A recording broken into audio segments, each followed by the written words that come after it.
The practice I plan to talk about today is high engagement, low attachment, and is a practice that I define as one of the most powerful tools that we have as leaders, as coaches, because it empowers us to stay present and more engaged and more centered with the different steps that we need to take to get things down, to accomplish, to really reach the outcome itself. Recently, I was working with a client and we were talking about different aspects of his work. We were also making some parallel and comparison with other people that were experiencing the same hardships and complexity in their lives. We were all discussing the opportunity of navigating this high engagement, low attachment, because we don't want to ultimately deny our vision. We don't want to ultimately deny the outcome we want to accomplish. We don't want to ultimately deny the goals they want to have. At the beginning of the year, we all are full of goals or achievements they want to accomplish and stuff of that nature. And then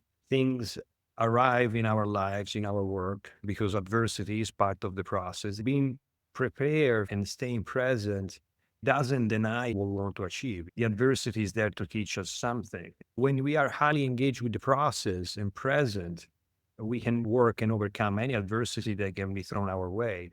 And in the case of my client, it wasn't, thank God, any natural disaster. It was more an experience of the setup, the background is a firm change completely. There's been a complete turnover, and some of the team members he was dealing with are completely changed. The complexity of his role has changed. Yet he had different goals and different intentions at the beginning of the year. Then what's the purpose of really having goals and defining vision if things can always change at the end of the day, because the nature of life is impermanent and there are always natural things that can occur. And I was helping him slowing things down to really see that, yes, adversity is part of the process. Adversity is part of our journey.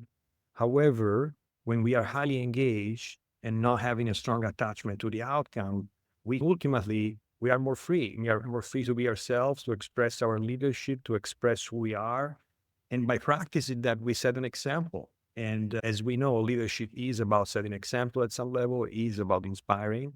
And there is no better experience that we can offer to our people, to our peers, to our clients than being that example. Where in your life or in your work, in your business, you could be more engaged, more present, and more, I would say, focused on the process rather than the outcome. What if you were 5% more engaged in the process and you made that little micro, tiny, but meaningful goal part of your next quarter intentions and objective and tracking it every single day?